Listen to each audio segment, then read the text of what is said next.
મોડી રાતથી જ દક્ષિણ ગુજરાતમાં મેઘરાજાએ ધબધબાટી બોલાવી।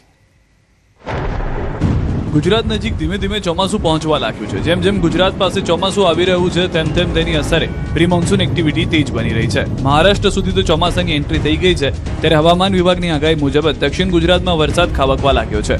વલસાડ જિલ્લાના ઉમરગામમાં વહેલી સવારથી જ મેઘરાજાએ એર સ્ટ્રાઇક કરી દીધી। ઉમરગામ અને આસપાસના વિસ્તારમાં ગાજવીજ સાથે ધોધમાર વરસાદ પડ્યો। તેજ પવન સાથે વરસેલા તોફાની વરસાદને કારણે થોડા સમય સુધી લોકોએ પરેશાનીનો સામનો કરવો પડ્યો। સવારમાં વાદળોએ ઢેરો જમાવતા કામ ધંધે જતા લોકો અટવાઈ ગયા। બીજી તરફ બફારામાં પરસેવે રેપજે થતા લોકોને રાહત મળી। ઠંડક પ્રસરતા ખુશનુમા વાતાવરણ જોવા મળ્યું।